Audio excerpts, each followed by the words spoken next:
Welcome back to our YouTube channel. We are so glad you are here, and we just appreciate your support so much. We do. We have very few followers, but we get more every week, and we appreciate that. If you want to like and subscribe, that would help us so much to get the word out. So we appreciate you anyways for being here, but thanks. Thank you very much. So today we were going to talk about tack sharp images. Are you having problems getting your images in focus?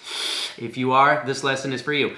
Are you having problems where you're really trying to get the background blurrier, but then you also get the foreground blurrier, which is your subject? Well, then this lesson is for you. We had the same problem, just so you know. When I first started shooting weddings and there were bridesmaids coming, like, they would tell them to walk slow, but they would walk so fast. And I was like, shooting like crazy, and I would get every other one clear, maybe, or maybe I would get two clear. This is bad. It was my problem. I had issues, but now we have things to help you. So today we are going to talk about how to get your images crisper in camera. Yes, more crisp, I think. More crisp. We'll have to look it up later. Crispier. And if crisper is not a word, it should be. But first, go ahead and take pause, download the freebie. Yes, if you can download the freebie, that is going to help you start today to get brighter images, more consistency, so your followers or whoever's buying from you knows what to expect. And skin tones are just going to be amazing. So go download the freebie by clicking the link below. Let's get to it. Woo!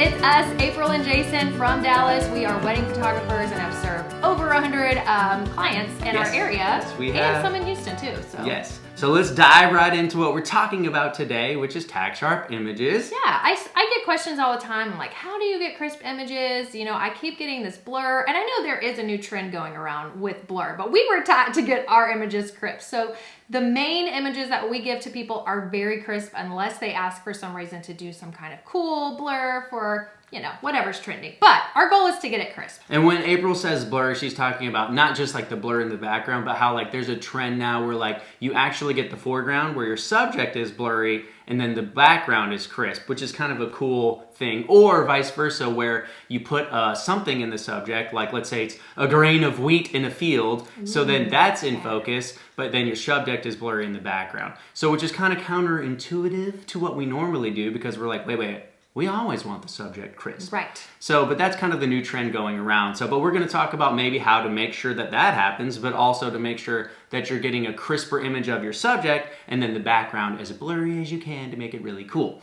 Exactly. So, thank you. Before we dive into that, I was going to tell a story about when I started shooting.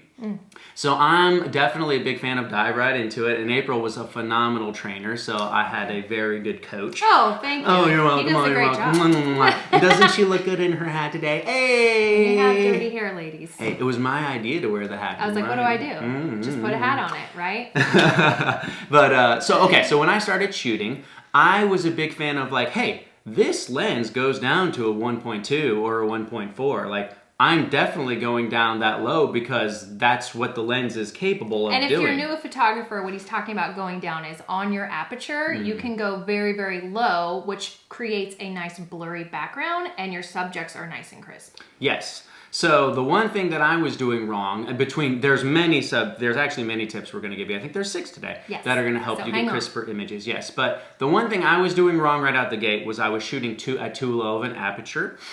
So whenever the subjects were moving, like when the subjects were still, I would be getting a crisp image, which was cool. Some of the time, depending on whether my hands were shaking because I was newer, which probably would not help.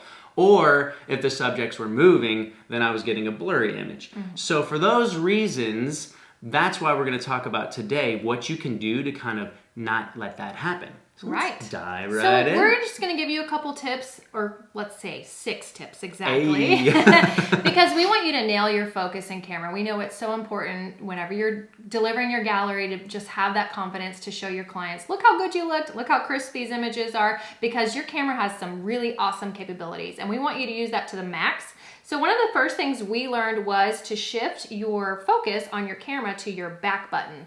So a lot of your cameras have this capability. You just have to look at your specific brand. But for us, we go in and instead of having this button do this beep beep, which is the standard setting from the Vector. Yeah, so it used to go beep beep, and then it would shut and take the picture. But what that's doing is causing your camera's front button to do two things at once. Correct. Focus and take the big picture. She knows what she's talking about. So we switched it to back button focus. All we do is at the same time we do our back button beep beep, but it doesn't beep because nobody wants to hear that all day. Especially that away.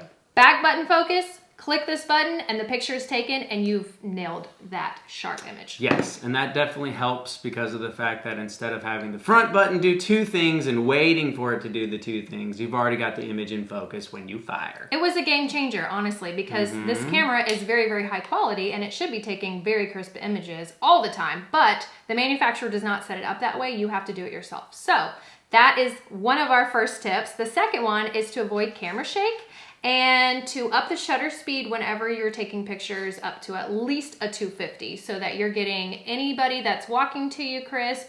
And if they're running to you, definitely want to turn that up even more to like a 500. Yeah. So mess with the shutter speed. We all naturally shake. Especially when nervous. So you want to make sure you take a deep breath, especially when your subjects are nice and close, and take that... Or shut the shutter speed. Shut the shutter?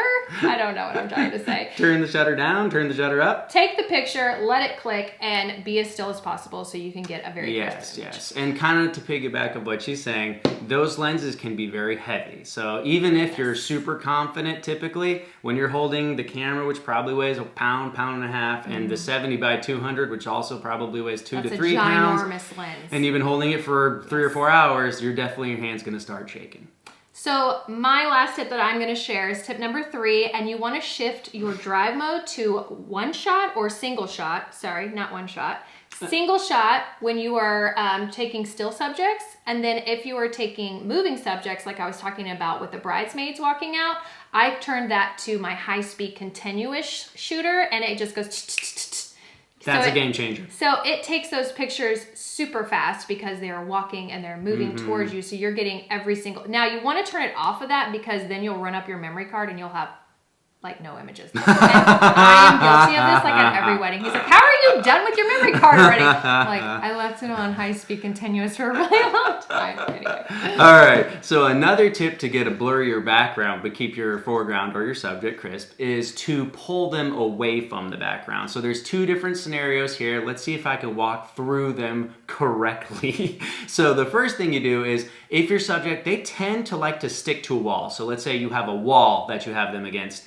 Typically, for some reason, they'll just kind of plant themselves right on the wall. So the farther they are away from the wall, if you will, or the background, the blurrier the image is going to be. So the one thing that we always do is if you want to say, hey, come about 30 feet off that wall. Yes. The wall will definitely be blurrier in the background just because it has nothing to do with aperture. It has nothing to do with movement. It's just you're going to get a blurrier background the farther your subject is from the wall. And then vice versa.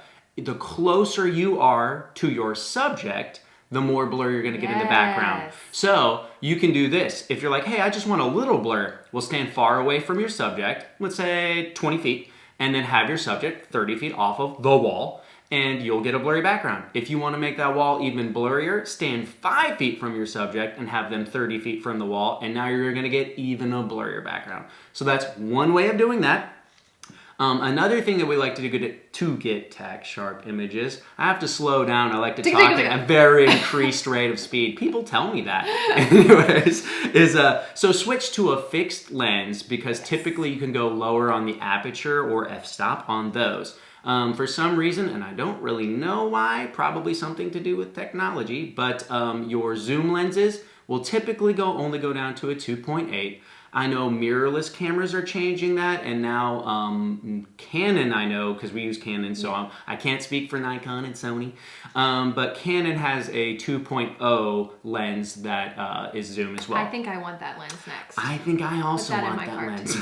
Maybe a Christmas present. Anyways, but, and we are those weird people that have the Christmas lights up at the 1st of November, but I like it. So are our kids. So that's another way is to get a prime lens, a non-zoom lens that goes to a lower aperture. And then lastly, AI servo, which is a setting in your camera. So kind of like April was talking about continuous shooting earlier, and that's a setting in your camera. Another one is, there are 3 settings typically. One is Yes, one shot. One is AI focus and one is AI servo. Yes. So, and the idea with AI servo is it's for moving subjects. April and I typically tend to just leave it in AI servo. I will switch to one shot definitely for a portrait session, occasionally for subjects just standing still. Yeah. But AI servo is very good at sensing movement and firing a little bit faster. So it's very good as far as your camera sensor goes. That's what it's doing, is it's changing kind of the setting in your camera sensor to get a crisper image for movement. I think I said image, but either way, we're not going to make that a word.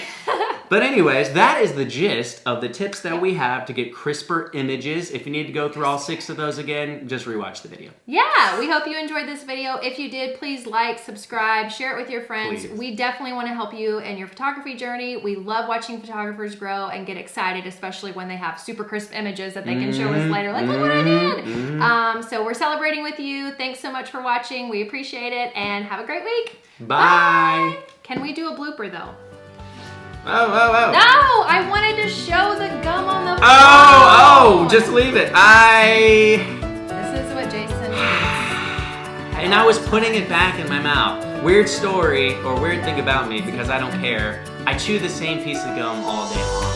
I would chew it in the videos, but April doesn't let me. I This wore it piece right of in gum her right here will go into a cup of water at dinner time, and when he's done, he'll fish it out. All right, let's be professional here. Bye.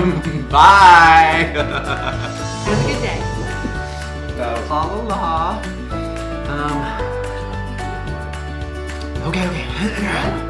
So we're gonna go in